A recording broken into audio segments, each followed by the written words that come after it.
Hello everyone, my name is Fang and today I'll be reviewing the Gamesir G7 Pro, which is one of the controllers that I've been most excited for this year. This review is a little delayed because where I live, shipping from overseas takes a long time. It took over a month for the controller to reach me, but here we are at last. I've been using the G7 Pro for a while now and it's pretty damn impressive. This controller has made its way into my main controller rotation and in this video, I'll tell you why. We'll also discuss its shortcomings and what could have perhaps been improved in this controller. This controller was sent to me by Gamesir to review. This doesn't affect the review at all and they don't get to see the review before I post it. All opinions presented here are honest, unbiased and my own. If I find any flaws in the controller, I'll let you know for sure. Less than 2% of my viewers are subscribed to the channel, so please subscribe if you want to watch more of this content. Also, leave a like and comment under the video because I'm giving away this Game Pass to one of the comments at random. As always, let's begin with the unboxing.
The Gamesir G7 Pro looks clean and classy. I have the white variant with me, it looks really nice. There's also a different colorway called the Shadow Ember colorway. This controller follows the Xbox controller design with the Xbox style flared grips. It does seem a tad smaller than a regular Xbox controller, but it's still very comfortable to use and hold, even with my large hands. The rubber grips and thumbsticks give the controller a really nice contrast. The Xbox logo lights up when the controller is on, and note that it does not act as a charging indicator. The charging LED is included in the dock, which we'll have a look at later. The build quality is excellent. There is no creaking or sharp edges to hold. It's very comfortable and a very reliable feeling controller. The rubber grips on the handles are really nice to use. The G7 Pro is compatible with all G7 faceplates. You do lose the rubber grips if you use the G7 faceplates.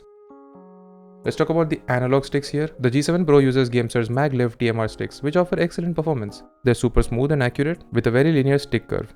You can adjust the stick curve in the software as you wish. The sticks here have 12-bit resolution, which to my understanding means a higher resolution than usual 8-bit or 10-bit sticks, due to more points on the X and Y plane where the sticks are registered. I personally can't tell the difference between 8 and 12-bit sticks because the area in question is already so tiny, so like even if it went for 1000 to 4000 points, I wouldn't really notice. But yeah, the sticks are very accurate and precise.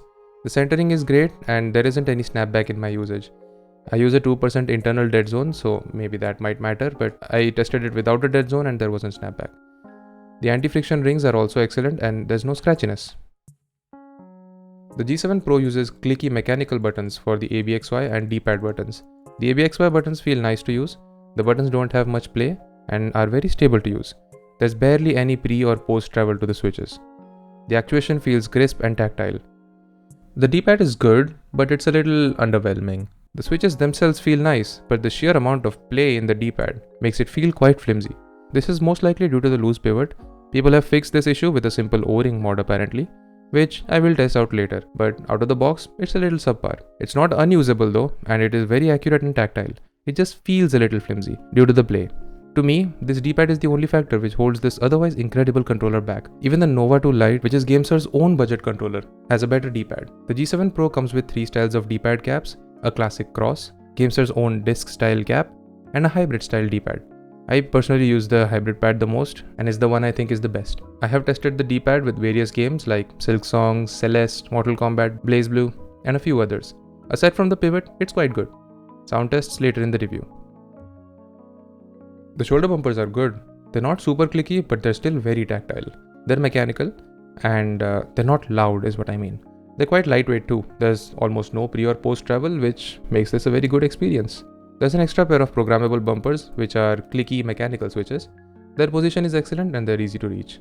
The Hall effect triggers in the G7 Pro are excellent. The tensioning, the lack of initial and terminal dead zone, the travel distance, the trigger vibration, everything is perfect in my opinion. And yeah, the G7 Pro has impulse triggers, which is the trigger vibrations that I mentioned before. The vibration is fairly detailed and pretty immersive. Not many games support this feature on PC, but the ones that do feel excellent on this controller. The trigger locks are hair triggers and they feel great. It converts the triggers into a digital input instead of an analog input, which is excellent for FPS games like Call of Duty and Apex Legends. There's two extra back buttons which are placed in a pretty comfortable position. I actually have pressed them accidentally a fair bit, especially because they're not particularly heavy switches, but Gamesir thought of this too, and they added locks to the back buttons. I thought I wouldn't use this feature at all, but I've been using it a surprising amount, especially when playing emulated games on my tablet. The extra pair of bumpers at the top are clicky, responsive and really easy to reach. I love them. The G7 Pro also has an audio port. I didn't test the microphone at all, but I tested the audio briefly and the audio quality reduces a little bit compared to using the audio port on your computer's motherboard, and there's also a little bit of latency.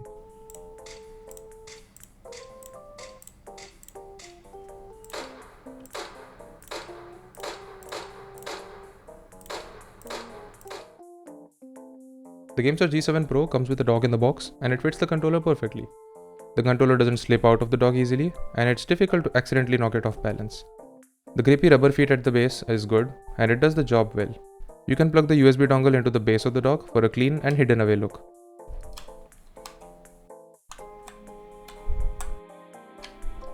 The USB port for the dock is at the back of the controller. The dock has a lift to wake up feature. When you put the controller into the dock, it turns off on its own and it starts charging, which is indicated by the LED bar at the bottom. And when you lift the controller off the dock, it turns on its own and it connects the controller to the PC automatically. This makes it really convenient and I don't have to constantly press this button as I have to do in some other controllers. The RGB strip at the front of the dock also acts as a charging indicator because the controller itself doesn't have a charging indicator. The gyroscope in the G7 Pro is okay. It supports 6-axis usage and configuring it in the Nexus software by Gamesir is quite easy. But in my testing, there was a fair bit of latency, which made it difficult to use for FPS games. Maybe I could have configured it better, but after about 15 minutes of tinkering, I gave up because I don't use gyro that often anyways, so I didn't test it too much. The G7 Pro has excellent haptics. The rumble motors in the handles are strong, tight and detailed. The haptics are great and I use this controller in about 80% vibration strength. The trigger vibrations are good too, as I've mentioned before. You can link the trigger vibrations to the rumble in the controller handles. I personally don't use this mode, but it's a nice to have feature for games that don't support trigger vibrations. The G7 Pro uses Gamesir's Nexus app on PC, and the software experience here is excellent. The app offers you granular control over every aspect of the controller, and it's very easy to use and understand.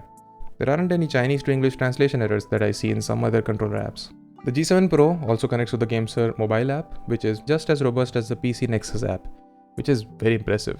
I was impressed by how seamless everything was. As soon as I connected the controller to the app, I was prompted to do a firmware update. The update took about 5 minutes over wireless connection, which is pretty good. The G7 Pro can be used in wired 2.4 GHz mode and Bluetooth mode on PC. On the Xbox, it can only be used in the wired mode. The special editions, which is the Wu-Chang collaboration and the Zenless Zone Zero collaboration, can be used wirelessly even with the Xbox. It does cost a little more though, and as far as I know, that's the only difference between these two versions of the G7 Pro. The latency numbers here are excellent, and using this controller has been a joy. I played a ton of PC games, Android games and emulated games on Android with this controller, and every mode has worked flawlessly. There was no wireless interference issue in my case, which is at a distance of about 2 feet from the receiver and in the presence of 6 other 2.4 GHz signals, because I have 2 keyboards, 2 mice and 2 other controllers connected at the same time. The 1200 mAh battery in this controller lasts a long time. I've actually never ran out of the battery because I put the controller back on the charging dock each time I'm done with it. So I can't say for sure how long this would last, but from other people's reviews, it apparently lasts for about 7 to 8 hours of use time. So in conclusion, the G7 Pro is one of the easiest controllers to recommend this year. Pretty much every aspect of it is excellent, and it is an excellent all-rounder. It's a little pricey, but the quality and features you get for this price are absolutely worth it. What could have been better? The D-pad should have been less wobbly. It can be fixed by the customer with a simple, non-invasive O-ring mod, but we shouldn't have to do that. I wish the controller could be used with the faceplate off. It looks so beautiful with the transparent body. And it's a shame that the sticks are unusable with the plate off because the anti-friction rings are important for it.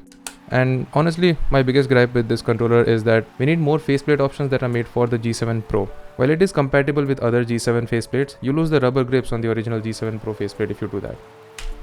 I would prefer to see custom faceplate options for the G7 Pro with the 3 sections separated. So yeah, those are some relatively minor nitpicks. This controller is one of 2025's most iconic controllers, and I think it's gonna be in my top 3 controllers for a while. So that was my thoughts on the G7 Pro. Leave a like and subscribe to the channel, and leave a comment saying what are your thoughts on this controller. Anyways, bye. Hope you have a nice day.